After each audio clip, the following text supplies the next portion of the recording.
Whether you're a geek in a cape. Or I don't like saying geek there. We should say nerd instead. Well, our show's called Entertain the Geeky. I understand. So your show is for people who bite the head off of live animals as sideshow freaks. So whether you're a nerd in a cape, Our rogue who's sneaky. join Chris Roger and... Mike? as we entertain the geeky. I like the fact that Mike was like, I'm going to piggyback off Roger's questioning his name. I'm sure. Well, most people call me Brodeur, which is probably the easier way on my radio personality, this persona that I do for shows. Most people just call me Brodeur. Well, Okay, well, have fucking Mike. Brodeur. Mike Brodeur has been a friend and a confidant and like an advisor for many years to both you, I, Jason. And he was our boss. Pretty much anybody that we talk to on a daily basis or have a relationship with now is kind of your fault. Yeah, good. Good. You're welcome. I own a business with Mike. Yeah, You do. Space Talk Productions is a 50-50 partnership between myself and Mr. Parsons. Like, it's insane that I said this when we one of our friends passing, but like you and him and the community that we have is strictly because of the environment that you created. Well, now I'm going to get embarrassed, but also I'm going to be reminded of your brilliance that to this day, at that man's wake, you still said the most fucking metal thing I have ever heard in my entire life. Which was, well, actually, so I'm going to let Roger deliver the line if he remembers it, because I remember it verbatim because regularly I must make my wife remind me how fucking metal Roger was at this man's wake. So our friend, the manager of the old fantasy shop, Fluorescent Rick Tess, had passed away, and we were all getting together, and the relationships built was because of the store and all of that. And I said, we were all giving our memories, and I said, look, Rick Tess proved one thing to us all, and that's NPCs truly matter. Yeah, fucking metal. Like, fucking metal. So hurtful and real and true and just raw. Oh my God. I was so high that night. I looked at my wife and I was like, swear to God. I want that on my You will tombstone. tell me tomorrow exactly what Roger said so that I will never remember this, because it's the most metal fucking thing I have ever heard. and Mike This dropped. guy, yeah.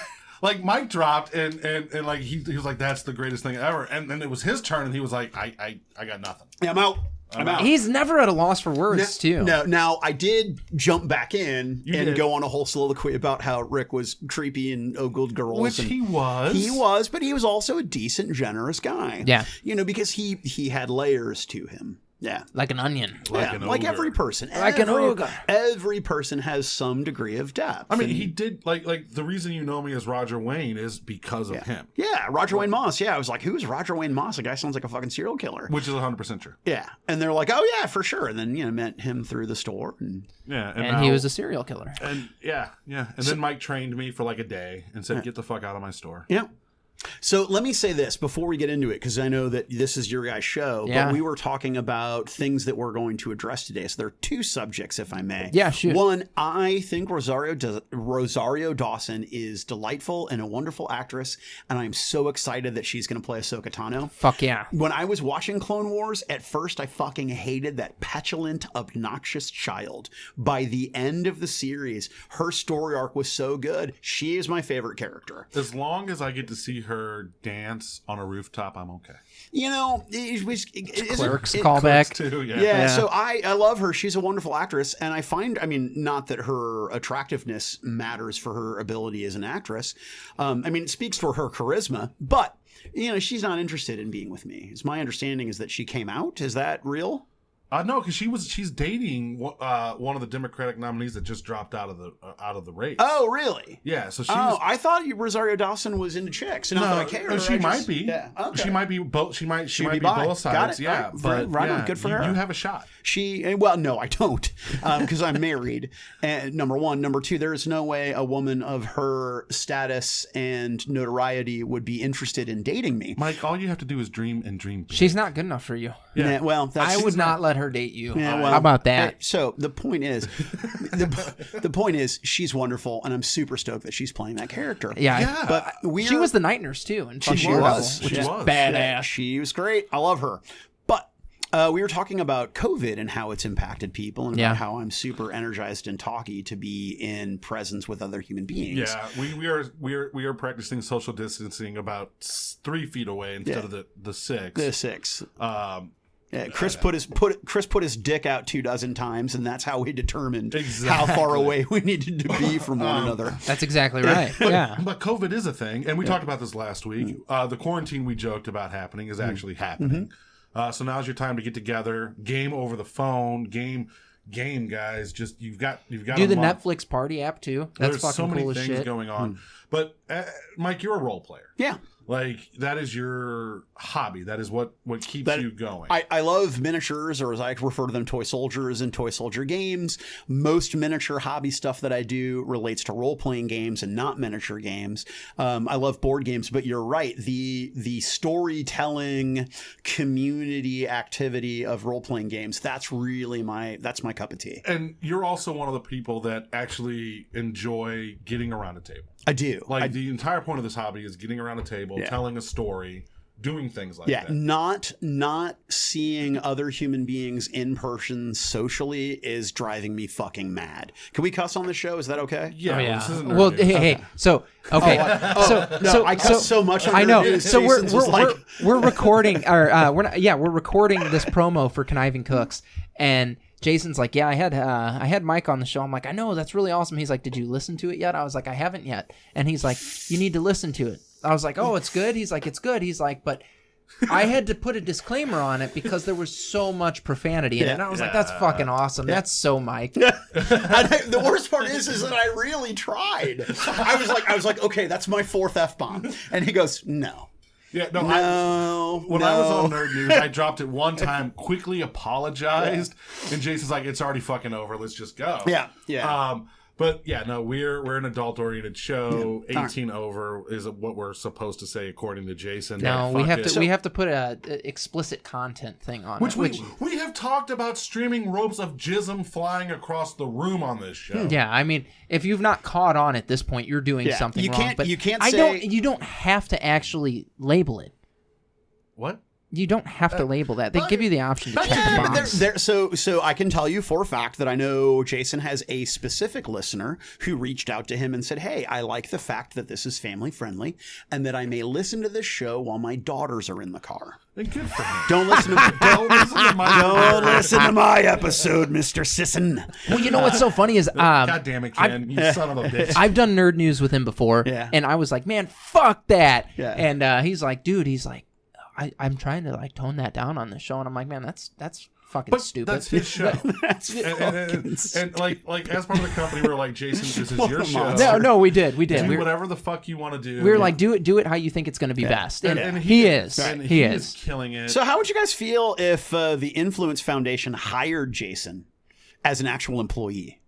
Whatever. I don't care. Would that bother you guys? Why would it Why? bother us? I don't know, because he's yours and he works with you and he's part of your company. He's and an it's his own owner in thing. our He's an company, owner in our though. company. All right, he would yeah. just be my fucking lapdog. Yeah, whatever. Yeah. Yeah, he would just work for the Influence Foundation. No, why would that bother Would anybody? it bother you the fact that he's still doing shit No, with us? no, dude. Listen, the Influence Foundation has It's fluid. The Influence Foundation understands that one of the most successful tactics in American business is cross-pollinated boards of directors. And so if Jason is part of your company, but also part of my company, that means that I have influence inside your company. That's great with me. I love it. Yeah, Right? no, fuck it. Like, honestly, Jason would be a wonderful addition to Well, to so your I was organization. I was thinking about the Influence Foundation expanding into comics as well, Well, hold on, and that real Jason quickly. would be perfect for that, He would. and that I would He pay would. him as an employee. Real Yeah. quickly, explain to our listeners who don't really know you, because this is the first time they're meeting Mike, what the Influence Foundation is. Yeah, So, fucking 4 years to get you here, by the way. 4 years. 4 Yeah, years. this show's been going on for a while. I would have done this. I would have done this day one, 8 o'clock. My ass. It was like fucking pulling teeth to get an audience with you for a well, good period okay. of Literally, time. the only reason you're here now is we recorded Who Wears the Pants 5 minutes ago. Well, okay. So if you guys had said, "Hey, we're not going to do pants, but we are going to record this," I would have been over, because I am an absolute publicity whore. Now. Anyone who will provide me the opportunity to talk and bloviate on their microphone, I will do. I'll take it. All right, so the Influence organization, like Influence Foundation. Yeah. Goinfo.org. What is this? Like So, honestly. So the Influence Foundation is my media company for doing digital media for analog gaming. Okay. Now, storytelling is an important part of sort of the business that we do in terms of working in the hobby industry, because those stories are the basis of all games, whether it's a theme on your board game or a theme and an aesthetic on your miniatures game, or whether it's a theme and a story arc and a specific aesthetic for your role-playing game. It's all about storytelling, right? And so the Influence Foundation's idea is, or at least what they pitched to me, is what we'll do is we'll sit down and we'll talk to people who work in the gaming industry who are also avid gamers, who deal with the difficulties and the challenges of making your hobby your profession and vice versa. So I do Dungeons and Dragons all day because I work for a company that does third-party D&D stuff. But then on the weekend, I also play D&D. And at some point, there is a blend, a gray area between passion and profit. Right? Right. So where is that line for you, and what's your story about being inside the industry and about being a hobbyist and balancing those two aspects of your life? So you're really shining a light on the creators. Yeah. And retailers, industry insiders, basically people who love this hobby, but also make pay their living mortgage off of it. Yeah. because of the hobby. That's interesting because a lot of us, we know the big guys. We know Richard Garfield, and we know those guys. But we don't have problems paying their mortgage, right? But we don't know the guys that make Sentinels of the Multiverse are So the local Greater Than Games or Genius Games or Stonemaier Games. I mean, Slugfest Games. Well, they're not St. Louis though, right? No, they're not. I didn't think so. But they did sponsor us briefly. No, the other three that I mentioned are local to St. Louis. Gray Fox is Gray Fox is local to St. Louis. I mean, there are a number of role playing game people who do. What is it? Spaceships and Star Worms and Spaceships, or Ben Quiggin's game. Which, Ben, I'm sorry for butchering the name of your RPG, but basically the idea is that I created a company. I left the hobby industry, which I've got 15 plus years of experience in doing comic book and gaming retail specifically. Sold 20% of my company, and now I've got enough money to basically travel the country and meet people who are in the industry, both at their retail stores, at their homes, at conventions. But COVID-19 took a big, steamy, wet dump on that. Which leads to the next topic. How is, because you've been, I don't want to use the word insider loosely, but you really have been.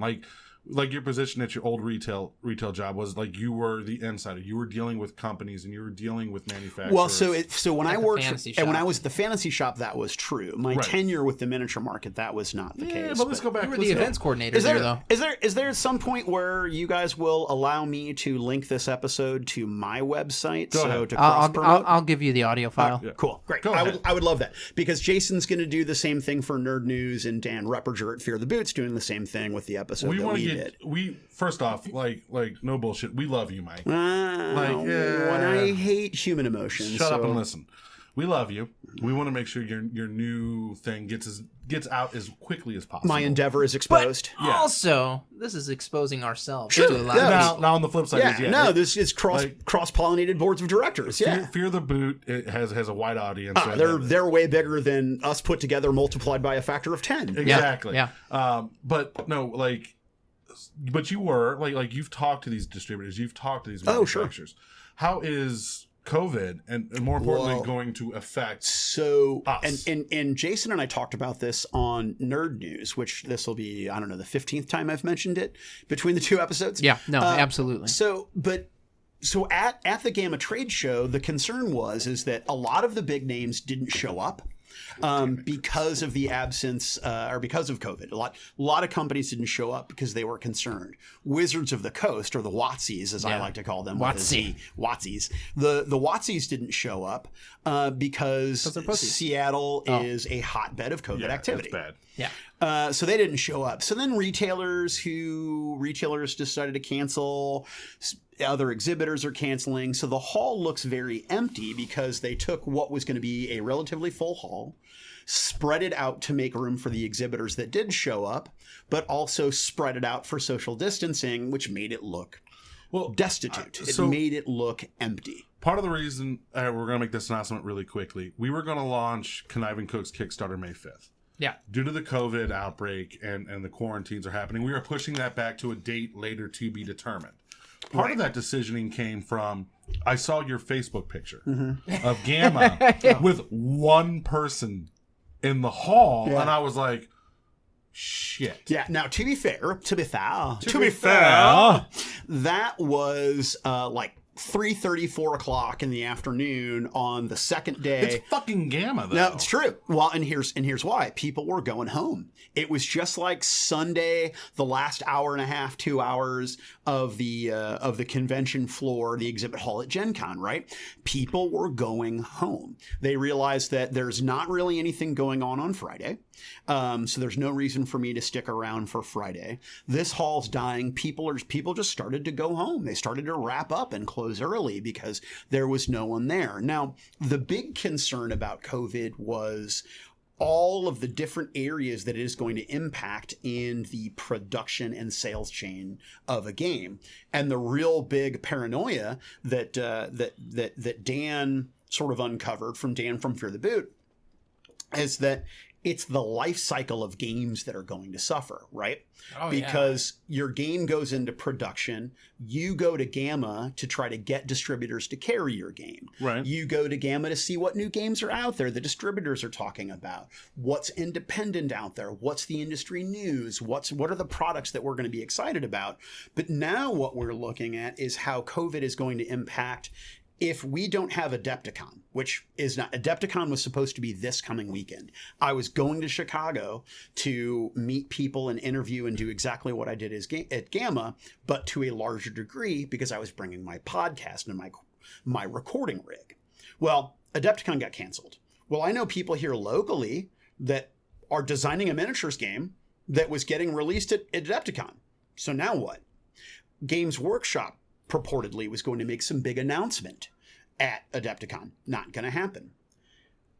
But more importantly, how much product did we ship to Chicago that's still in storage that we were going to sell for our booth? Because we shipped it a couple weeks early to make sure that it was there and make sure that it was going to be there on time. Am I ever going to get that product back? The product's already paid for. It's in your warehouse. Do we have the shipping infrastructure to send that product to me? If you go to China, do I have the storage space here for that product too? I mean, that's huge. I have a big basement. Are the Chinese going to make my game? Because when they're making face masks and gas masks and medications, my role-playing game is not a priority. Right. So, is it going to get made? Is it going to find space on a container? Is it going to make its way to the United States? Is it going to make it from that storage facility at the dock to my storage facility at my warehouse? Or to the distributor? Is the distributor going to have the infrastructure to send it to the game store? Is the game store going to be open to sell my product? Oh, and by the way, if I don't have Gen Con to get that product in front of tastemakers and alpha gamers, what's that going to do to my game sales? So, wow. No, that's fucking hard. Yeah. Let's talk about comic books, because you guys do comic books on this show. Yeah. New books come out every Wednesday. My comic book store's closed for 30 days. That's four comic book sale cycles. That's four Wednesdays. That pull and hold's going to be a bitch for you. Well, they also say that, because we were talking to Jason about this. Right. Most of the stores are running like a one-person skeleton crew kind of thing, curbside and service. It's curbside pickup. So if you have a pull, so I can't come. But you can't come and select books. All right. What is that going to do for titles that are brand new? What is that going to do for back issues? What is it? I mean, is Diamond Distributors the only comic book distributor in the United States? Which we have an issue with on this show. Yeah. Well, here's the thing. They hire temp workers to work, as my understanding, and I could be very wrong at this point. I do not know over the years how their infrastructure has changed. However, at one point it was, we get day laborers or people that work for temp agencies to come in on 1 or 2 days a week to sort through all these books and to package them up. Well, how many of those people are available to actually, are you even going to get your books? Are your books going to be on time? People aren't allowed in your store to try new stuff. You're not going to talk to people about new books. A guy like Jason, who is an amazing employee to have at your comic book store because he's engaging you and he's saying, oh, dude, Roger, I know you like this author. I know you like this artist. It's super kick-ass, brand new today. Check it out. It's not happening. It's not happening anywhere. And that's the only reason I read Nailbiter. Jason, like that. Yeah. Dude, have you played the Alien RPG? I haven't. Like, I want to buy it. It's so fucking cool, and you should buy it. But you know what you can't do? You can't come to my game store and feel my hype. You can't. Oh, goddamn, Mike with a C. You can't come in and feel my energy and my hype and my enthusiasm, and you cannot experience what it is to. Yeah. And that's what we do, right? And that's what I do as a speaker. Human interaction, reading body language. Most of our communication is nonverbal. I am very bad if I can't be with you in person. Well, and the thing about us is we're nerds. Mm-hmm. We're geeks. We are in our own little bubble. Now, society has allowed us to explore, thank you MCU, thank you the explosion of pop culture, but we're still like, what is ours? Mm-hmm. I'm going to buy Magic packs. I'm going to buy the new D&D book. Right. I forgot you were a villain. I not anymore. I haven't played Magic in a very long time. No, I'm kidding. Magic the Gathering is like CPAP patients. 10% of them are fucking amazing. Yeah, the other 90% are monsters. And I'm in that 10%. Yeah. Because the community matters more than the game. But I can't walk into Fantasy Shop, Miniature Market, Newcastle, and pick your brain about the Alien RPG, the new RPGs that are coming out that might expand my horizon. Right. And that's really where COVID-19 is hurting us as a hobby. Well, I mean, hell, let's just medically. So, and I told the show a couple episodes ago on Who Wears the Pants. I've told it multiple times, but I've destroyed my left eye. Not destroyed, but damaged it to the point where it's really severely impacting my vision. It is getting worse. I have to have surgery. I was at the doctor yesterday. The doctor, because there's only one operational, that's redundant. There's only one functional OR that they have at this facility, at this hospital, downtown, fucking Big Barns. They have one optical OR that they can use. So my case has to be reviewed by a board and prioritized for them to determine when I will get my surgery. Now, everyone who on the board at this point agrees that I need surgery, but imagine in 6 months when this is worse. And we're not talking about government-controlled healthcare. We're not talking about private fabled death panels or anything like that. This is private healthcare where the hospital is so stressed where they're saying, okay, your case is important, but it's not as important as this guy or this lady over here. Yeah, whose lungs are liquefying. Well, my mom's an office manager for one of the hospitals around here. I won't say what. Yeah. But elective surgeries are stopped. Right. Well, imagine we're in a situation where you don't have private health insurance, where it is the government that is making these assessments. The government who mismanages money, the government who mismanages people, the government that doesn't give a shit. I just got political. I'm sorry. You totally did. Yeah. These are the people that are going to make the decisions about your health care. I mean, it's terrifying. It's reality. Yeah. Right. And that's where we're headed. And I can only tell you that I'm doing this from my personal experience. I don't know what other people are going through. I'm just telling you, I literally was told by my doctor that there will be a peer review board that will decide if and when I get my surgery. And because of COVID. Yeah, because they're stopping all elective surgeries. But this isn't elective. I'm literally going blind, Roger. I understand. And they've already said, you're not that blind. Go on. Get some context. You'll be fine. But so if it's hitting us on a medical level like that where Mike can't get his fucking surgery. Yep.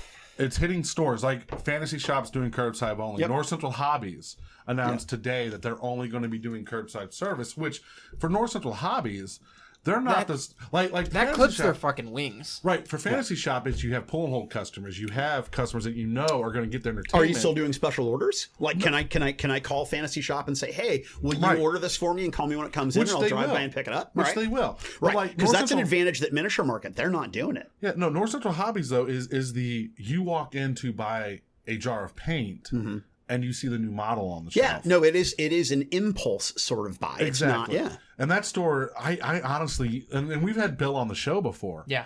I don't know how Bill and Dennis pull through this because they were hanging on by a thread before COVID-19. We talked about this when Bill was on the show. How the fuck did you guys make it through 2008? Yeah, I don't know how they make it through 2020. I don't know how, like St. Louis, we live in a very odd place because we're not the gaming center. We're not the East Coast. We're not Seattle. But you cannot throw a stone in St. Louis without hitting a game store. No, it's true. And how do the smaller game stores, how does Darkside pull through? Game Night, who was literally begging for people to fucking... I no longer work for Miniature Market. And so I will be more open about the Game Night situation than I would have been before. But let me preface this by saying I like Walker very much. Right. And I want Walker to be successful. But I disagree with if you are a retail store and your role, your function, right, your core tension, to use Justin Gary's language for game design, is getting people in the store to buy stuff. Right. If you are not successful at getting people to come into your store and buy stuff, what possibly makes you think that you will be successful to beg those same people for money when you're not giving them stuff? Well, and we can obviously talk about Game Night's mismanagement of moving to a new location. We're not, I mean, I'm not Walker, and Walker's going to be the best guy to explain the situation, but everything that I knew from when Chris Prysock was co-owner of the company, the move was the right decision. And we need, one thing I would like to do on the show is actually try to reach out to local game owners. Oh, well, then, now see, that is where we become, because as the Influence Foundation, that is one of the things that we want to do is collate data on store sales, because that's something that doesn't exist. No. But any which way, I would love to work with you, Roger, to get that done so we can exchange connections. Well, much like we did with Bill. Like we had Bill on the show, and Bill was explaining his store, his demographic, which is a lot different than ours because he's an RC car model guy. Yeah. But I would love to talk with game shop owners about, one, how did they survive this? Two, were they ready for this? No. So, and how do you pick up from all of this? Okay. So here, because we both, our 9 to 5 is car business. Our 9 to 5 is shut down right now. Yeah. The car business doesn't fucking shut down. I'm going to be super unprofessional and go piss while you guys break down the car industry. Go ahead. No, we're not going to break down the car industry, but if that industry, the one that doesn't close for anything, like if you're dying, they're like, all right, well, I'll see you in an hour. You know, you can be a little bit late today. That's it. So how does that affect these shops? Yeah, no, that's fucking huge. Honestly, guys, nerds, geeks, dorks, y'all, now is the time to support. Like, we have raised the banner in the past. Support your local game stores. Support your hobby. Now's the time to do it. Honest to God, the ones that are offering curbside service, the ones that, like, normally you would hop online and you would save the $20 buying a board game. Don't. Do not do that. Call your LGS. Get the curbside service. Support these people, because right now the events have stopped. You know what's hard about that? Okay, so using Miniature Market as an example, they are a local game store. Yeah. They have their game store shut down right now. Yeah, but they're fine. Do you order from their online store? No. I personally would not. If they are the store that I game at, I absolutely order from them. Me going to Miniature Market, though, is me, like, 9 times out of 10, one, we've discussed on the show like numerous times how I don't have a home right now.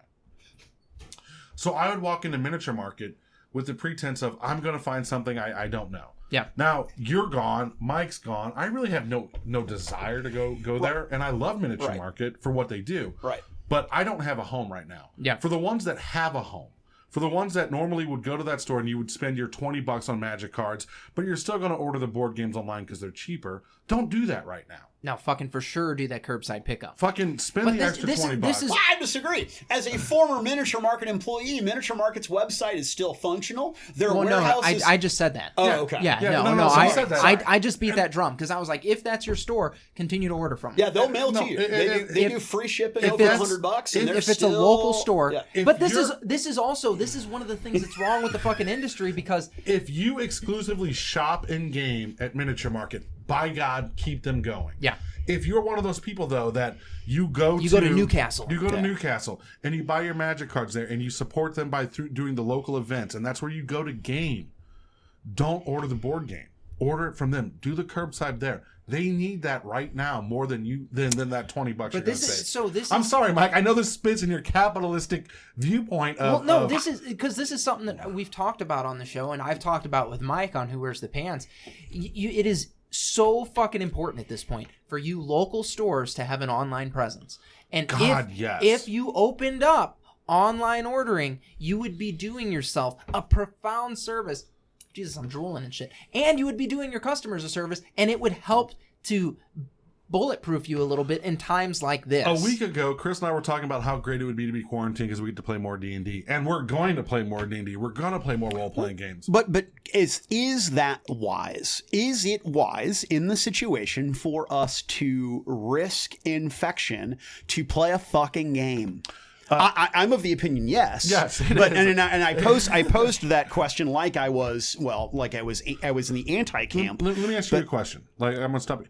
Did 9/11 stop you from gaming? No, in fact, my wife and I got married. So 9/11 happened. We got married on October 13th. So just over a month later, and we flew to Disney World. So, but the difference is he had great airplane keys. Is that I did have great airplane keys. Is that there wasn't this. No, this Roger, is do you have unprecedented. COVID? No. Do I have COVID? I don't know. No, the fact of the matter does Chris is, have COVID? Nobody knows here. And even if I did, could I get a test? No, because I'm not exhibiting symptoms. Right. And you're not rich. So what the fuck does it matter? Let's just. But anyway, I don't want to get you sick because I don't want to kill your grandma. I don't want to get Chris sick because I don't want to get his kids sick. Well, his kid's a little germ factories, and we can discuss that later. Yeah, well, they're way more than 6 feet away from me, right? Because of because of the boil order. Yeah, well, no, I was gonna. I'm gonna boil you in oil. Oh no, I was actually saying because of the court order, but but gaming does not have to suffer because of this. No, because you've got Roll20, you've got so much technology. Fuck it. I can just FaceTime you from my phone and watch you roll the dice if I have to as a DM. But here's why I don't want to do that. And here's why I don't want to record podcasts remotely. Because it takes away from the human experience. I can't. I just that level of communication to me is so empty. While I understand you, and I agree 100% with you, gaming at a table. This is the reason why I don't. If you agreed 100% with me, you would not be making a case to do digital gaming. Hear me out. But hear me out. As much as I love sitting at a table, and as much as I love the interaction, and that's really where role playing shines. Role playing is our thing. Yeah. Right. That's where role playing shines. The idea that we're at a table, we can be fluid, we can joke, we can talk about butt fucking the earth, and pick up the dice when the combat happens. To ensure the survival of the hobby and to ensure the survival of the story. Right now, sometimes changes do have to be made. Well, so here's the problem that I have. This is me and just me, uniquely my experience, but I need to feel your energy. I need to be in the room with you. I need to be able to see your shoulders slack. But more importantly, I need to be able to police your behavior. I need to know that you don't have another pop-up window open. I need to know that you're not dicking with your phone off screen. I have to know that you are in the thing, and I don't trust that you are in the moment or participating in the game. If I can't see your hands. If we are not in the same room and I can't see your hands, I don't think that's unreasonable. Mike, it's like, show me your hands. I don't think it's unreasonable. Though, that does seem like it's your hang up though. Yeah, it's not a hang up. No, God damn it. So hold on. To be fair. So Joe Rogan is still bringing people onto his podcast to record episodes. It's important and to you have can that social person distance there. 6 feet away. I have two 15-foot cables, right? Like, so if you want to be in a different room, I would prefer you didn't, but I'll still come to you. The problem I struggle with is ethically, but that's not why you guys invited me on the show. You invited me to the show to talk about role-playing games and how it affects the industry. It does. Like, honestly, like this, we were going to have an entire conversation on DMing, and we're going to save that conversation because First off, I want to extend the invitation to Mike to come on the show. I would love to. Anytime. I am a shill. Fuck he pleases. Mike has an open table. I am a promotion whore. Whatever is going to get, whatever. I mean, if whatever is going to expose goinfo.org, I will do. And you are a great friend of ours. You've been in the industry for a very long time, and I love picking your brain. I can pick your brain in a way that that I can't with other people because Well, you're you've seen flattering. You've seen it behind the curtain. Sure. Like you've seen it where very few people have. Well, and my objective is to go deeper behind that curtain. And that excites me. Like Yeah, honestly, to expose style stuff. like go info.org, and I knew about it, but like what you just told me, I just found out, and I'm very excited. Right on. Because this is the shit I love. I love hearing about where game designers are, where manufacturers are, how the market impacts how game design works. Like this is so amazing. Why does it take 2 years to go from design to actually be on the game? Why is it 24 months to get something done? Oh, because you do it in China and you don't do it in the United States. Right. And what is the biggest hang up for doing game production inside the United States? Price. It's toy soldiers. Like God, Toy soldiers are too expensive to make in the US. You can make almost anything else in your game.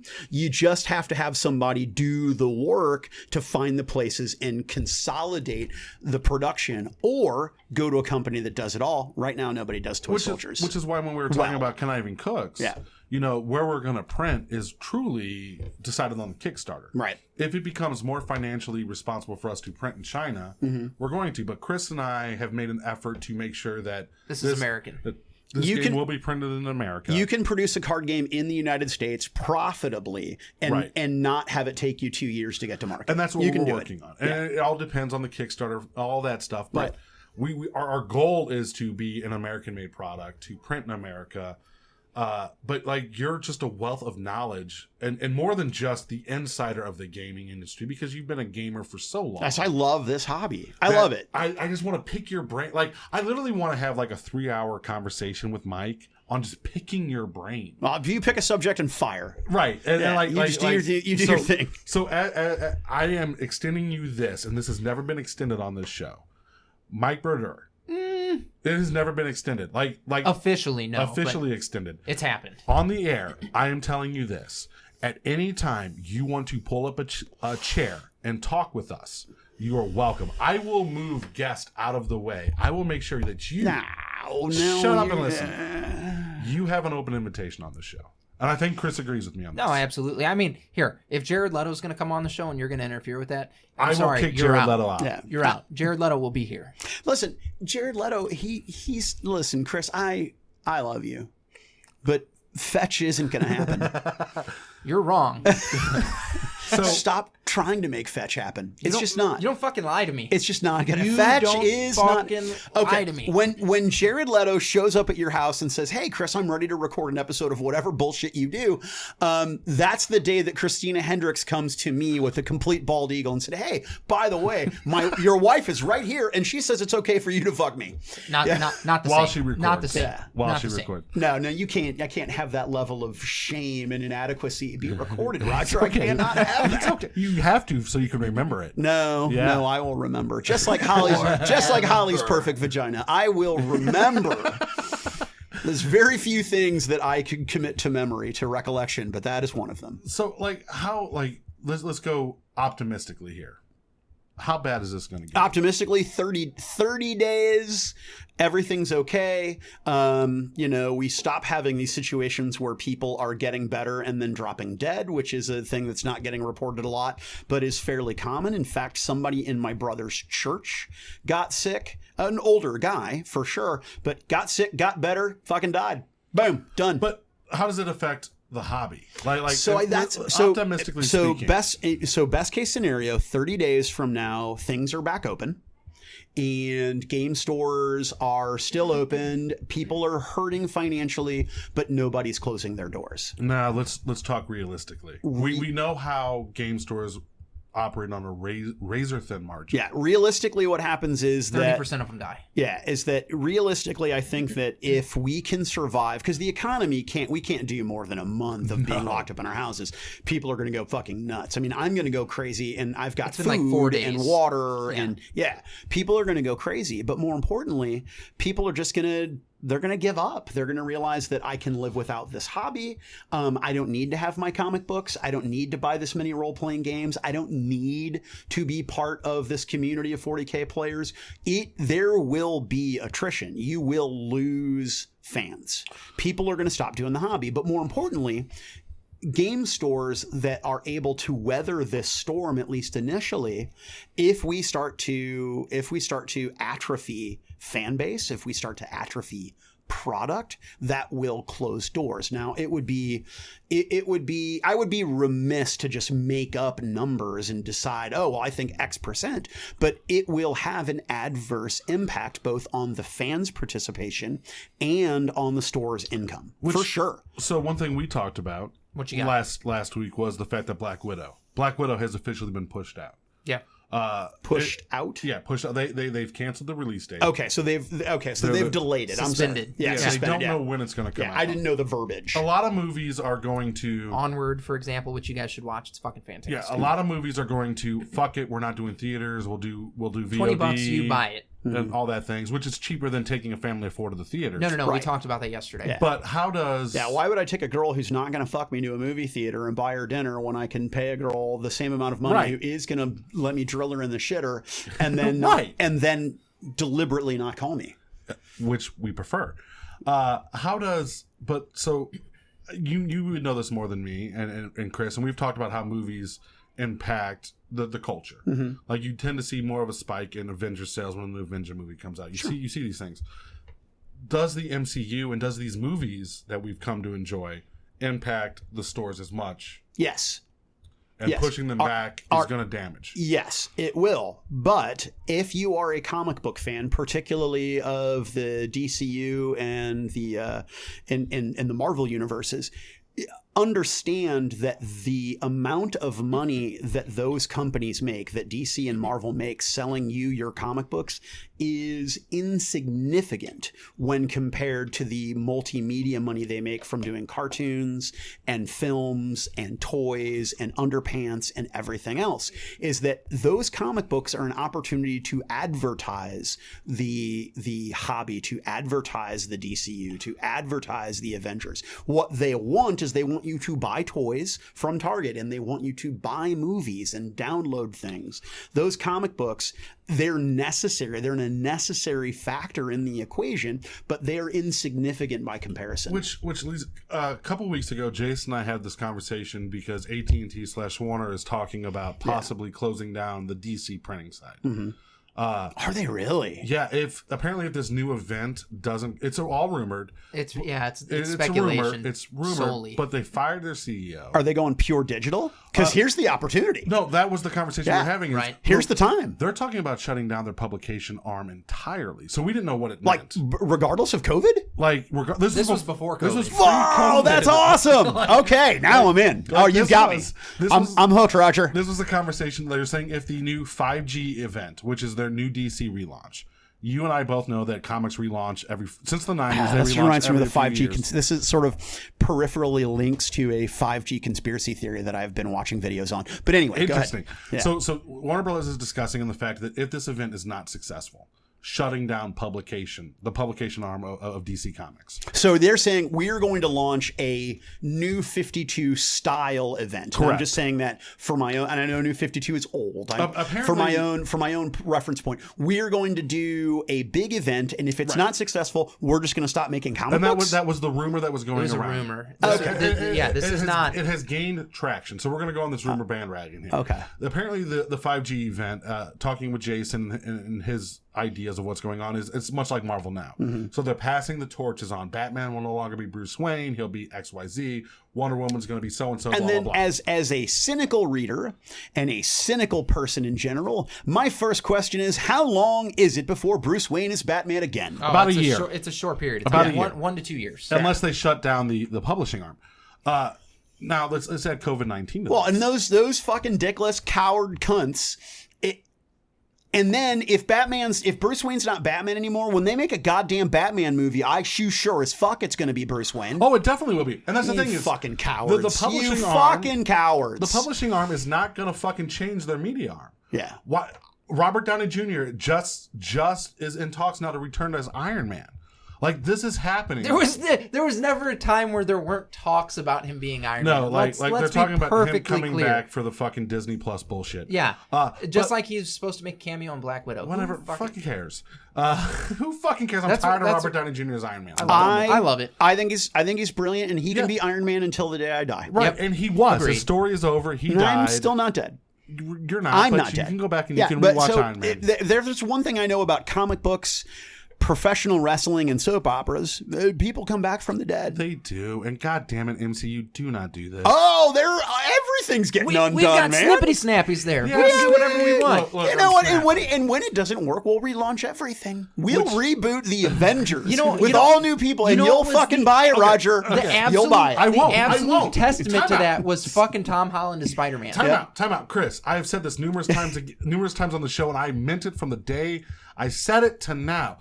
The fact that Endgame happened meant I no longer have to watch a Marvel movie unless I fucking want to. Right. Before, I had to. I had to figure out what was going on. I had to see how these were interconnected. So I no longer have to. So, Roger, what you're telling this audience Yeah. is that if 5 years from now they had an entire reboot of the Avengers with a brand new actor playing Black Widow, brand new actor Captain America, brand new actor Spider-Man, brand new actor, you wouldn't go see it. It depends. Yeah, you'd see it. Don't I fucking don't plan on seeing Black Widow. I'd see it. I don't plan on seeing Black Widow. This kind of commitment is the commitment's over for me because when Iron Man launched and they talked about the MCU back in the fucking day, I was like, all I want to see is we knew Infinity War was going to happen, and I wanted to see this on film. I have seen it. I no longer need to see the X-Men in the MCU. I don't need to see Fantastic Four in the MCU. I really wanted to. I wanted to, but I don't need to. I spent 22 films, 10 years of my life going, I need to see how all this pays out. I have finally seen it. And you did an amazing job, Marvel. Congratulations. Kudos. I tip my hat to you as a person who wanted to make movies when I was younger. You did an amazing fucking job tying these stories together and delivering me an emotional story. But guess what? Much like Indiana Jones, much like Star Wars, much like Star Trek, that time has passed. Thank you for entertaining me. Right. But Roger, and I appreciate your perspective. I tend to agree with your perspective as a fan, but as a money-making entity, no, I refuse to stop. No, because why would you? I will lose you, and I will get 10 more new people. And more power to those people that hang along. More power to those people that are going to see Black Widow. Even though that story is done, the character is dead. I agree with you. There is a point of diminishing returns. Marvel. The question is that where's the disconnect between diminishing returns financially and diminishing returns as entertainment? You're done. You've seen what you needed to see. There's nothing else that they're going to do for you. However, where's the opportunity to continue this and make money? Because it's still there. And I've said this time and time again. Superhero movies are the new Westerns. And once that's they good. Still make Westerns. That's good. No, they don't. Not like they did. Not like they used to. But Tarantino they still does. Exist. Tarantino, but they don't. They don't. It used to be Western movies were the thing. It was the big thing, 50s, 60s, 70s. And then it died down to where every once in a while you might get a Western, 2 Westerns a decade. Like legit Westerns. We're not talking independent film. We're not talking. We're talking Unforgiven. Yeah, right. We're talking Unforgiven, Tombstone, Wyatt Earp. Jesus Christ, yes. 310 to Yuma. Like those. I have a love-hate relationship with that movie. Yeah, but like so, superhero movies are the new Western. So they come out every 3 months. Here's a new Western. Here's a new superhero movie. Eventually, we will get burnt out. Now, we are seeing this. We are seeing Marvel and Disney. Now, Disney is being rumored to be bought by Apple during this whole COVID-19 thing. Shut up. Yeah, it's out there. Look, Apple might be buying Disney. They can't afford Disney. Disney's stock market. The stock market for Disney has crashed. Oh yeah, no. If you has crashed. If I may, to go back to the gaming question. If I were, and again, I'm not saying that he's doing this. I haven't worked for Steve for a few weeks. I don't talk to him personally. I don't know. But if I was a guy like Steve Lucinski and I had the capital to do it in a situation where people were hurting financially like this, I would want to buy them. Yeah. So here, the difference between Apple and Disney is a few $1 billion. The difference is this: Apple, like this was reported before COVID happened that Apple might be considering buying Disney. COVID happened. COVID-19 happened. The reports are becoming more and more out that Apple might buy Disney, which leads to this point. To what your question is, how long can we sustain it? As long as parents are taking their kids to see this movie. Right. Eventually, the Western phase dies down, and we go back to seeing what movies were meant to be. Right now, we're not there. We're at the height of superhero movies. Great. I love seeing superhero movies. I love seeing Deadpool. I love seeing it. But we are starting to see a staleness. Right. In the oh, no, originality sure. of I mean, the these movies. staleness is there because what is true of the comic book industry, what is true of the film industry is also true of gaming and being a game master and just being a creative, being a writer. You will hit ruts, right? And comic books have a pretty obvious formula once you've been reading them for a while. If you watch any 3 Marvel movies, you will see that Marvel has they have a formula. There's a for formula. sure. There is. And they plug and play regardless of character and archetype. They use the same formula. And people are starting to have that fatigue. We are starting to crave originality, which is why when you see something That's like why Deadpool Endgame, was so successful. right? Deadpool was so successful. Logan. Yeah. Endgame. Yeah. Endgame did flip the script. Like Infinity War, Endgame flipped the script. This was the payoff.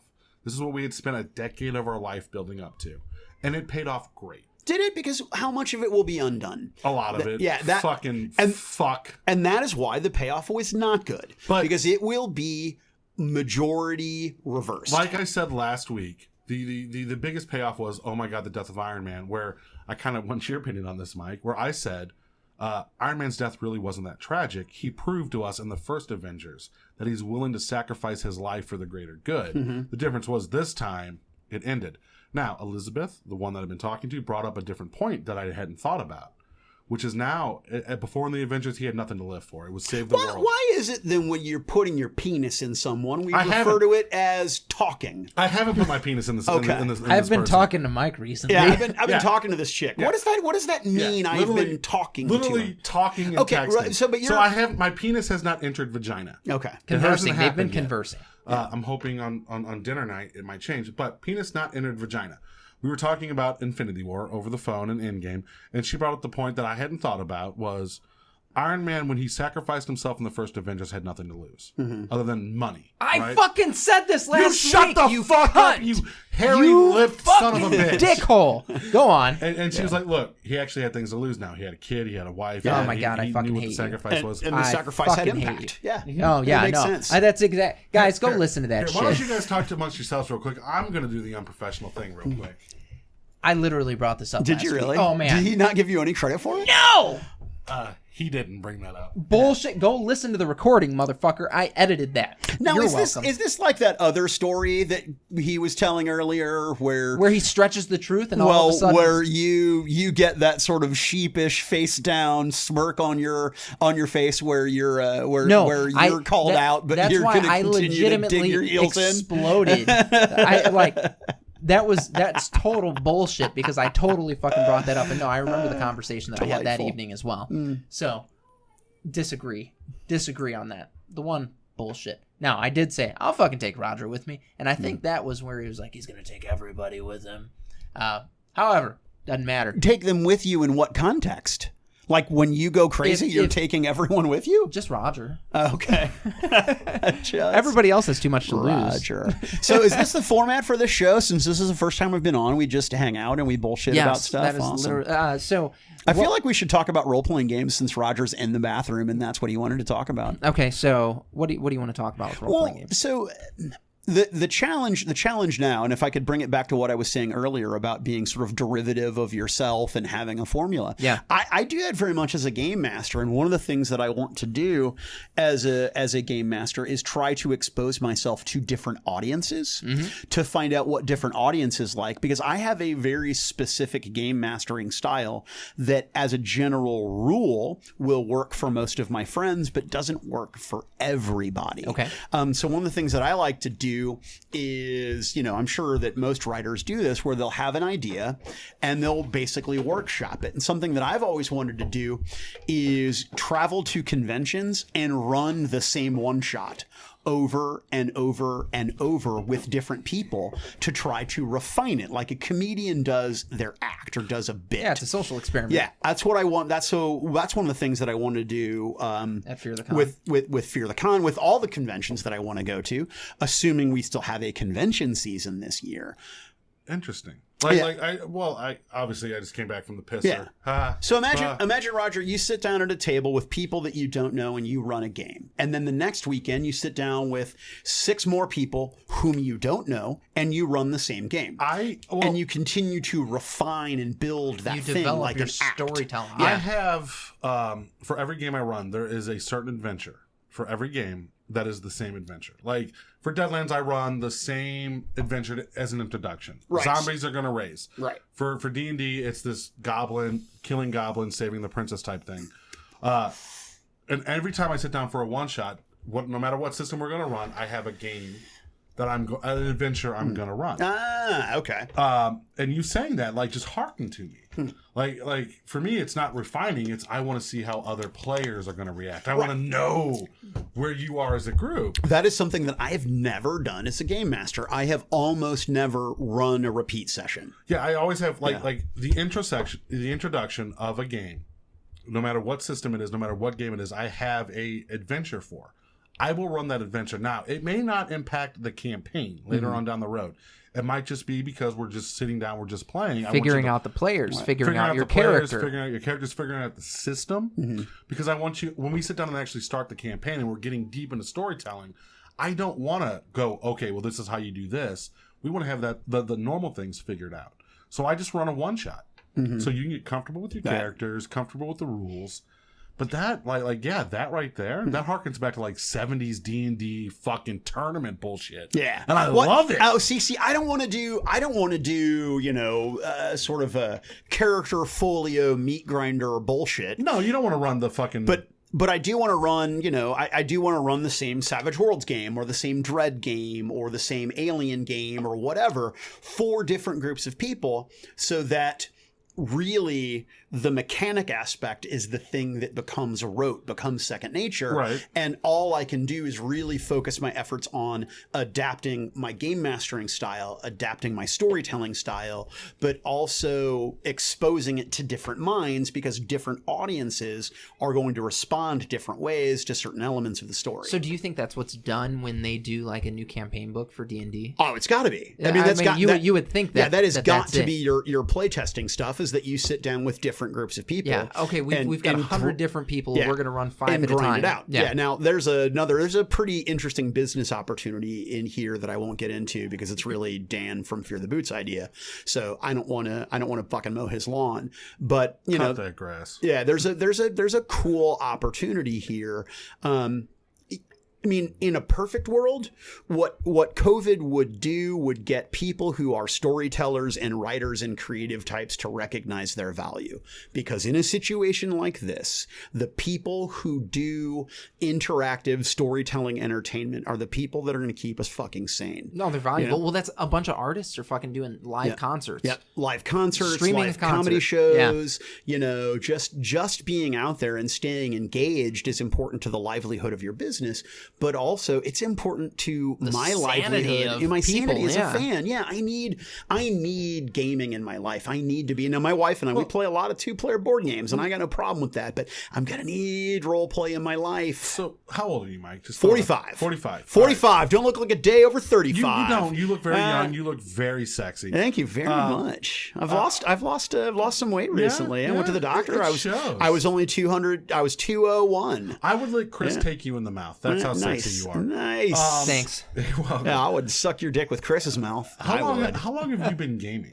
My first game I was ever exposed to, I was, maybe 6. 6? Okay. The first time I did role playing on my own, I was 12. Okay. Yeah, so... He's an old head. Well, no. Yeah, so 33 years? Yeah, how long, like, who introduced you to gaming? So my parents did. So when I was a kid, actually told this story on an interview with Jim McClure on his show Talking Tabletop, which never aired, which disappointed me because his interview style and his show was one of the things that inspired me to pursue this, talking as a career. But I was a little kid. My parents were 70s weirdos. We were living in Salem, Missouri, in a house that my father had actually designed. He had actually done the architecture for and helped build. So my parents were still married. I was very young, and they had these weirdo D&D playing friends that came over. And I remember very specifically sitting in at some point my mom's lap and at some point my dad's lap as a little kid, rolling their dice and doing the thing that people do with their children today. Now, remember that there was a flesh golem in the center of town that was attacking us like a Frankenstein-style monster, is how the game master described it to me, because I didn't know what a flesh golem was at 6 years old. Fucking gave me nightmares. I was terrified. Okay. Absolutely terrified. But then fast forward to several years later, my parents are divorced. My mom is, monstrous and abusive. My dad's gone. And my older brother is really, really into sci-fi and fantasy, and my older brother was my protector. He's basically my default father figure. And so I wanted to do everything that Bob did. So if Bob had gotten into soccer or to tennis or to football, then I would have gotten... We would have a very different Brodeur. Would have a very different Brodeur, yeah. We wouldn't know him probably. Yeah, but my brother got into role playing games and weird shit style board games, not like Advanced Squad Leader, but like Harpoon and that sort of stuff. So he's doing all sorts of weird games and playing Car Wars and Ogre. And I was just about to say Ogre and Car Wars. Yeah, so he's doing all those weird Steve Jackson stuff before Steve Jackson went mad. Which wasn't a long trip. Yeah. It really He's an wasn't. interesting dude, man. He's an interesting dude, and he's got a brand, man. There's a lot of success in that guy. He does have a brand. Yeah, but so then that's how I kind of got exposed to it. And then my buddy Travis Rader and we would sit on the concrete stoop of his grandparents' house, because he lived with his grandparents, and we would just make up characters and make up worlds. And then our buddy, Matt Schmutz would come over. We'd call him Putz because his name was Schmutz, and we would just make up stories. And then we would hang out with other kids from the neighborhood, and eventually it started getting into an actual game of D&D that was juvenile and terrible and Monty Hall-ish, let's make a deal, way over the top stuff. But fuck, I never turned back, man, because my life has always been about escapism. And my favorite escape is pretending to be somebody that I'm not. And role-playing games provide that. I absolutely love it. I do. I just never turn back. I've never wanted to make out with Mike more than I do right now. I think it's the 5 beers that are in you too. It could be. They're 8% per volume. But I'm looking at Mike and I'm listening to his story and I'm thinking about like how I got into the hobby and how. Well, how'd you get in the hobby? My fucking cousin. Yeah. Like he used so. Now your fucking cousin, is this the cousin that molested you? No. I just don't talk to this guy anymore. Yeah, because he put his penis in your butt. You were once or twice. Yeah, he took me behind the furnace. You were 14. He was 18. You just smoked your first joint. You're feeling a little tingly, even though it's supposed to dick with your testosterone. It didn't. And you're just a raging hard on. And you're like, oh my god, your dick has hair. I'm a late bloomer. I'm going to ignore. I'm going to warn the listeners. This is probably going to be a very long episode. It already is. We're not. What time do you guys do? Normally about 40 minutes. But you know what? About the same as Who Wears the Pants. I like long form. This is a good episode, and we're not cutting it short. As long as you're good. If it's fucking 2 hours, whatever. You're welcome. Yeah, we haven't done that in fucking 4 years. Fucking COVID-19 is happening. So at some point, I have to go home and figure out what my career is. I have to clean the house and get ready for this. Apparently, it's drawing dicks. You fucking weirdo. I drew a lot of dicks today. A lot of dicks. There's still ink on my finger from dicks that got drawn. But I had a process, Chris. I had my little board out so I didn't stain my table. I had my pencil so I would pencil my dicks out first. And then you marker. And then I would take my marker on there. I would take my big fat Magnum Sharpie, Magnum. And then I would draw the exterior lines, and then I would go in and I would put in all my subtle dick I love detail. that Red Sun hoodie, by the way. Thanks, yeah, man. it's a great hoodie. I appreciate it. My cousin got me introduced to games. He used to make his own games. I was 6, 7, and I'd go over to his house and fucking play Teenage Mutant Ninja Turtles or Street Fighter role-playing game in the background. Like the old Palladium black and white before the Turtles had different colored bandanas. He had nothing but Palladium books, but he ran his own bullshit system. Yeah. Which is where my email comes from. That was the name of the system. And it developed this whole love of like storytelling. Now, my cousin was a horrible GM. He was the worst guy in the world. But that allowed me to go to games and crafts. Oh, sure. Games, crafts, hobbies, and stuff. That was my home with Bob. up. With Bob Hamilton. Bob Hamilton is an old. I game with Bob for years. I love Bob I Hamilton. love Bob. That is the beginning and the end of that story. Yeah, exactly. That's exactly where that story needs to stop. I love Bob. He's great. And their fish tank full of dice. I saw him years. He came into the fantasy shop once when I was the general manager. He'd lost so much weight. I was like, Jesus Christ, dude, did you get AIDS? And he goes, no, diabetes. Well, with Bob, you didn't know. It could have been AIDS. Yeah. Because if Bob told me that he was in a poly relationship with half a dozen men and women and hermaphrodites, I'd be like, good on you, dude. Yeah, you do you, boo. So, I mean, the guy had zero judgment. None. Yeah. Like Bob Hamilton. Oh, I threw the last name out there. Yeah. Whatever. We did. We already did. Was a great guy. Yeah. There was Bob, Dave, John, Kevin. Yeah, and you could walk into that store and it was like a goddamn time capsule, right? Because their business model was so poor and their product turnover was so low. So bad. I bought a second edition Awful Green Things from Outer Space from that store. That is twice I've dropped that son of a bitch. Yeah. No, so that was my home growing up. Yeah. Because I lived in Overland and I was with them when they moved to the new location. That was bullshit. But like I had a standing every Sunday. It was Wayne's game. Like every Sunday they knew. We were there 5 minutes before they opened. We'd order pizza. The clerk got pizza. Like that was my high school group, and that was us. That's cool. That was us through the years.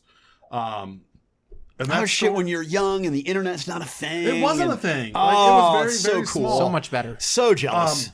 That was me growing up in gaming, and I met a lot of friends through there. Like Pete was the one. Pete Chew? No, Pete Chew came from the Fanny Shop. Okay. Peter Smith, he used to work there, was my, hey, your group just fell apart. The store closed. Come play this game with me called Deadlands. Mm-hmm. And that was my introduction to Deadlands. And that really, when I transitioned to going to the fantasy shop, that's what I was looking for. Was that like where you're my customer, you buy from me, but you're also my friend. We're buds. Yeah. And like I didn't have that, and I didn't know what to do, and the fantasy shop really opened its arms to me, which is a thing I wish more stores would do nowadays. Well, it's hard because you have an industry where, and sorry to cut you off. No, you're good. You have an industry that is primarily people who are hobbyists, yes, who are fans in one aspect or another, that know little or nothing about business, right? Who have a tendency to be socially awkward. Yeah, I mean, we range across varying degrees of spectrum from introvert to extrovert, but most people have a tendency to be a little bit more reserved and a little bit more introverted. And it's a job that requires bombacity, gregariousness, outgoingness. And the one thing, like you and I have talked numerously in the past, like for me, it has always been about the community. It's getting more people into the community, getting more people gaming. That's what excites me. That's why when I was playing Magic, it wasn't about winning. It wasn't about going to the Grand Prix. It was about handing a deck to a 10-year-old. It was about walking into the store and seeing guys that you know, like Joe and Adrian and Corey and Austin, and just like, I love hanging out with those guys. Growing that community and growing the hobby community has always been the thing, because when Games and Craft closed, it left an emptiness there, an emptiness that you're just like, fuck, what do I do now? Right. And think about how many of those people just quit gaming. Exactly. I was there the last day of business doing the silent auction going, what the fuck am I going to do now? Right. My hometown store is closed. And that's why when I look at gaming, it's never about the game. It's always about the friendships. It's always about the people we meet along the way. And you and Chris and John and everyone I've met along in the past decade, 2 decades now since they've closed, has hit that mark for me.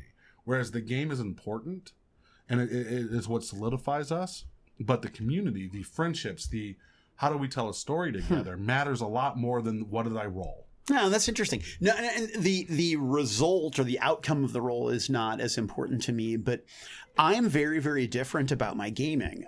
To me, it is it's something that when I'm running a game, when I'm playing a game, and I've said this a lot in my life, but I'm a bad player. I'm not the kind of person you want in your game as a player, but I'm a really, really good game master. I'm a good DM. I'm a good GM, referee, whatever. That's the thing, because I take the game very seriously and I want it to go, some specific directions. But my problem is that to me, the narrative is more important than the sense of community, or at least community has a tendency to irritate me when I'm game mastering. When I'm a player, community's great. I love it. I want to participate. Well, I think you're misinterpreting, because there is a very cutoff point. There is that I'm running a game, we're telling a story. Right. But if I'm at the store, and you may or may not have seen this, when I'm at a store and I'm running a game or I'm running an event, it's how do I get that kid or that guy? Yeah, that's a different thing altogether. Right. Because the only way that I'm going to continue to roll dice, the only way I'm going to get more product and continue to tell the story that I'm trying to tell is if we get new blood in. Sure. How do we do that? Well, and how do you do that when the store is closed? And how do you do that when there's no convention to go to? And how do you do that? Yeah, and that's why. And again, I don't want to sound callous, because I am practicing, for the most part, social distancing. Right. But eventually, you just can't anymore. Eventually, I'm just going to pick up those dice, and if I roll a 1 or a 2, I fucking die. That's just it. But at some point, I'm done. We as humans, we tend to look at what we like, what we enjoy. We do have the choice on how we're going to die. Like, as much as we say, oh, I got cancer, it sucks. Right. Yeah, you live the life to make that a thing. Right. Our hobby is very important to us. It is escapism. It is the one thing that keeps us going. Whether it's video games, role-playing, playing Magic.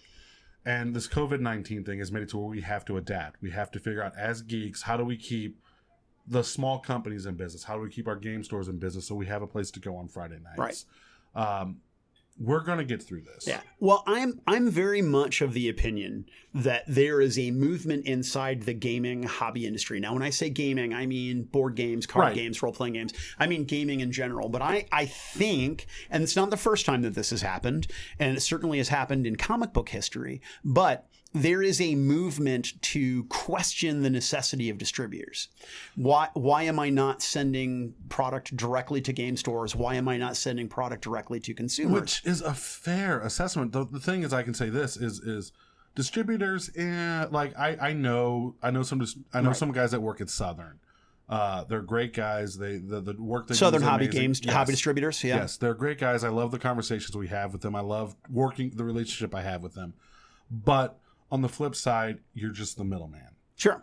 If I can go to Mike, or I can go to Dave, or I can go to Ken, or whoever, and talk to them on a one-on-one level and get my game in their store. Right. Why do I need you? But why? But even more so, why do you need him? If you can go to, let's just pick a company, Asmodee. Okay. If I can go to Asmodee's website, and Asmodee has employed people, like Rodney from Watch It Played, or Tom Vassell, or other personalities. Influencers. Yeah, other influencers who are charismatic. And instead of going to my local game store, I know I like this person's gaming style. I like their reviews. Oh, they did a pitch. They're pitching this game. They've got a 15-minute video on. I'm just going to watch that, and then I'm just going to order it directly from Asmodee, since they have a deal with ACD and they've got their own fingers in distribution. I'm just going to order it straight from them, because I love Roger Wayne Moss III, and I love his videos, and I love what he has to say about this board game. I'm just going to go ahead and buy it and have them ship it straight to me. Now I've circumvented every aspect of the chain and just went direct to you and vice versa. And I think that is the future. At least some permutation of that is the future. Yeah.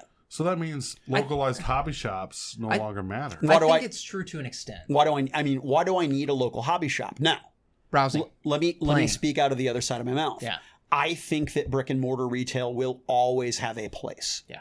I think it will always be necessary. I think that as human animals, we will always need a place to congregate and have community. Do you know why brick and mortars matter? Watch this. Chris, what's my favorite role-playing game?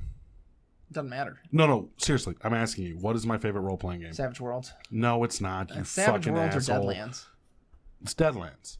The only reason I know about Deadlands is the brick and mortar store. It was the invite I had. Right.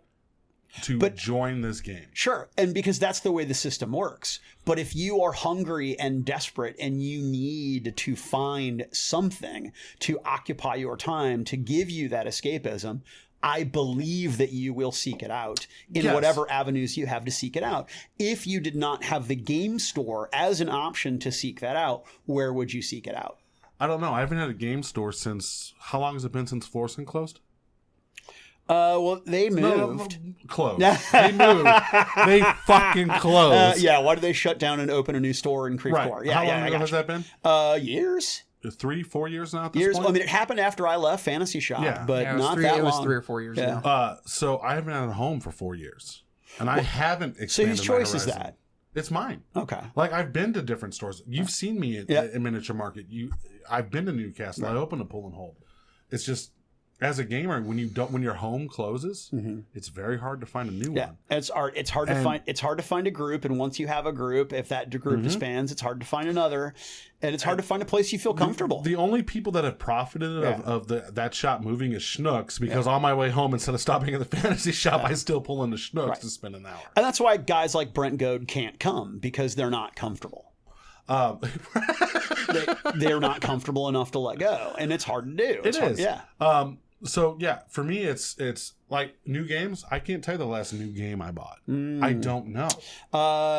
It's a Wonderful World is the most recent board game I bought, and it is absolutely fantastic.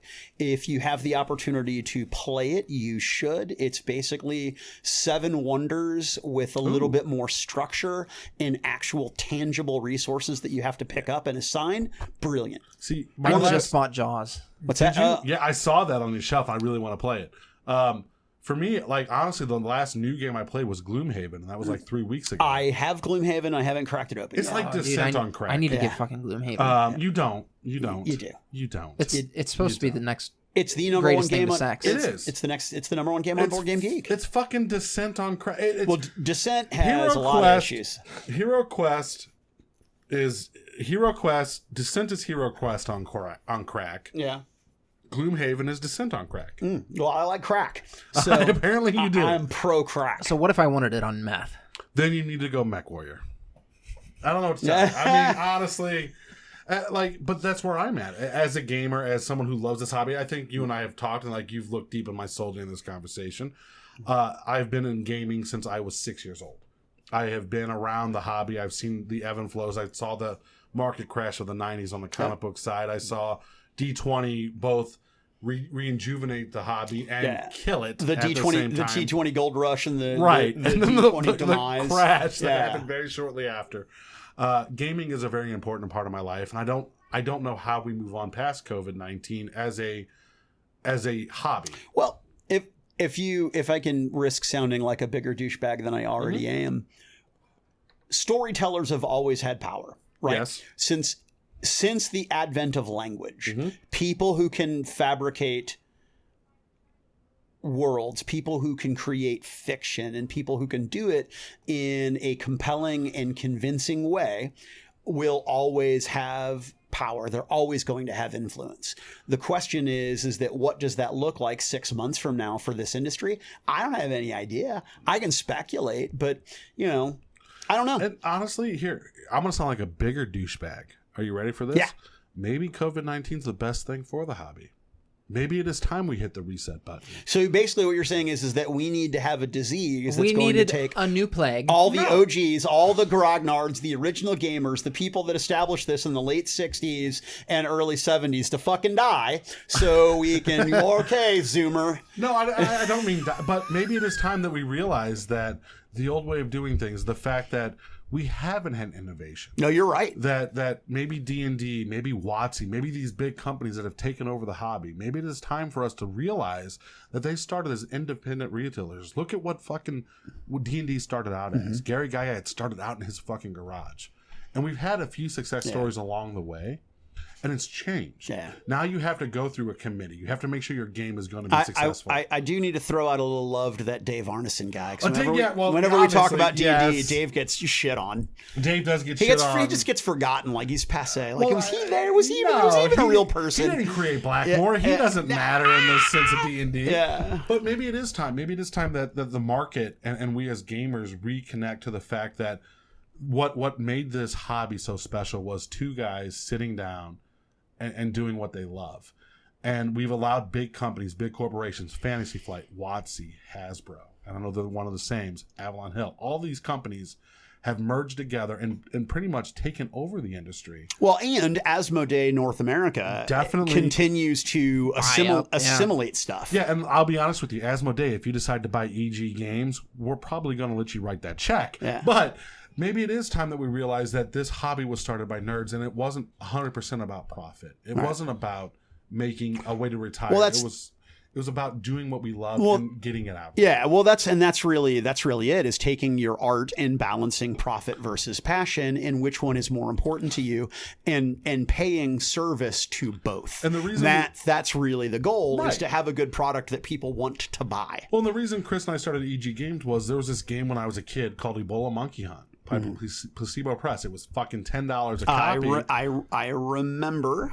And that idea of getting cheap entertainment into your hands. Yeah, we were all about the super affordable games. And seeing what, like when WotC launched D20, it was $20 a book. It was seeing those things. And lately, in the past 10, 15 years, it seems that the market has corrected itself. It's all about making that profit. And maybe this, as devastating and as horrible as it sounds, allows us to reevaluate our hobby and what truly matters. And that's something that, again, I know that this episode's taken a long time, but who gives a fuck? Let's talk about. I love you, listeners. Let's talk about. Chris cares. No, I don't care. I'm thinking of the listeners at that point, because you're like, who gives a fuck? And I'm like, oh god. Whatever. There's like 5 guys that listen to these episodes. So here's the issue, is that it's the Kickstarter is the new unknown, right? Because Kickstarter has pointed out a lot of interesting things about the industry. Yeah.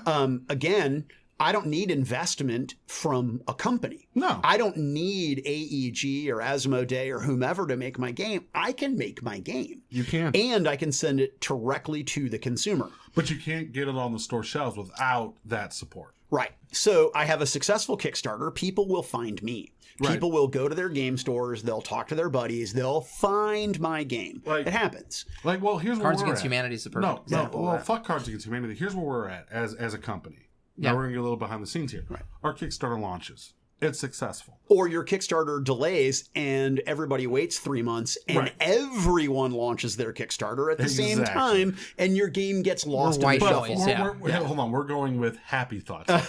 So Conniving Cooks Kickstarter launch. Yeah. We're successful. Yeah. We hit our goals beyond a while. We are Peg Inc. on Kickstarter. We hit our goals beyond a shadow of a doubt, and it's amazing. I still have to turn to ACD. I still have to turn to Southern.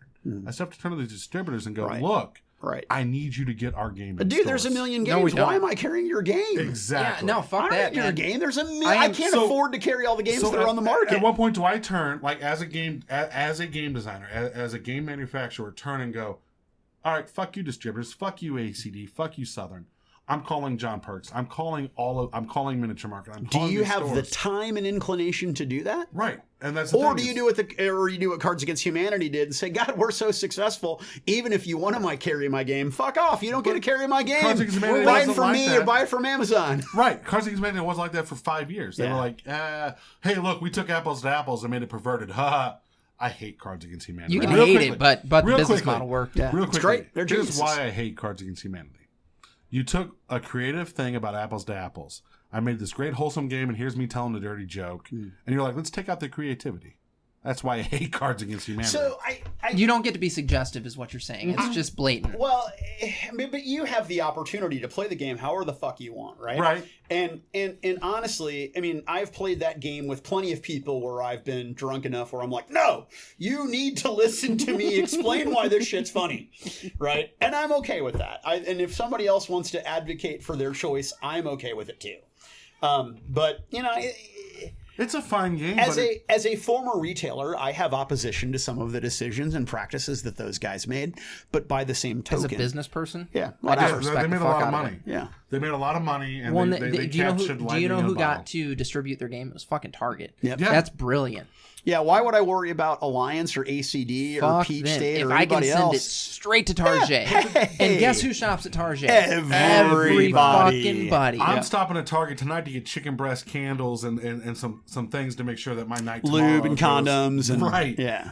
Right. I haven't had to buy condoms in years. Dude, that's about to change. Yeah, it's all about to change. But much like COVID-19's hitting our hobby is, how do game manufacturers go on? Yeah, well, how do you go out and fuck somebody? How do you meet another person Easy. and put your dick in them Easy. when they could have COVID? I get horny. Oh, fair. It's been like 3 months, Mike. All right, It's fair. been a while since get my it. penis has entered another living being. My floor With can the only exception of my hand. my floor can only be stained so much before it's time to blow that load in a rubber I love this. condom. I love this pearlescent glaze on your bathroom tile. This Don't is you great. worry about- Don't look at my side of the bed, Mike. Just don't do it. It's actually, you would shoot it into the other side, right? You No, wouldn't no, shoot because it- you roll You over. want to lay in it? No, you roll over and shoot it on the You floor want to right by fucking the lay window. in your shame? No, you roll over No, I sideways understand. on the floor, and you're like, "Fuck it." Either the dog will lick it up, or I'll clean it up later. Wow! Oh my Animal god! abuse. All right, now I'm gonna throw up. I think that's where I have to get up and pee and be done. Yeah, that's a good place to end it. But in all seriousness, Mike, it has been amazing having you on the show. Oh, I am 5 beers deep now. I'm just glad that somebody else is drunk because I can live vicariously through Roger because I want to be drunk and I can't. This show has gone on far too. This episode has gone on far too long. I'm going to disagree with you. I think this episode has been a blast. It was solid. It was solid. And I enjoyed it. And I really want to have Mike on the show, and I want to pick your brain more because you have something like I've been in the industry for a very long time, more than I care to admit. But you do have that other side. Like I'm just the guy that buys the games, Right. and Well, I would love to pick your brain even more. And that's really the pitch for my podcast, Why We Game, is I am fascinated by the aspects of the industry to which I've not yet been exposed, and I want to understand them. I want to get exposure to them. That's really my shtick. So Mike has an open invitation on this show, starting today. Mike has an open invitation on the show. It's fucking been there because I've asked him to be on the show probably a dozen times.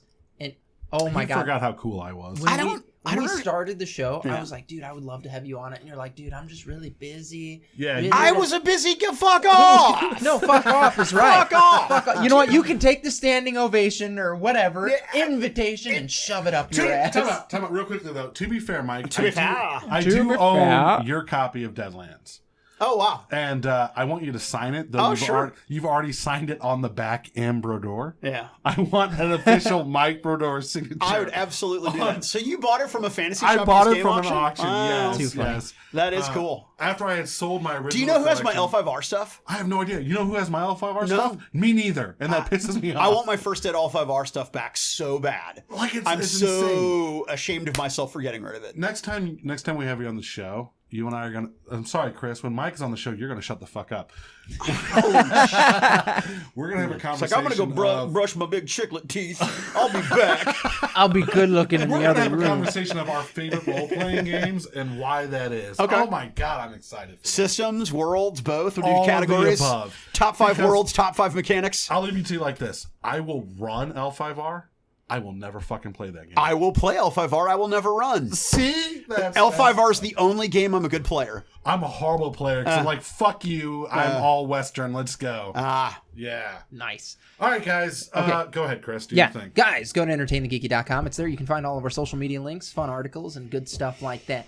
Also, you should go to goinfo.org to learn more about the Influence So far, Foundation. there's nothing there but a picture of a switch that looks like a penis. Mike is retarded, folks. Now, Whoa. Have you seen my chromosomes? The Y chromosome is gnarled, dude. It's not a healthy thing. We're all dudes are fucked up. But anyway.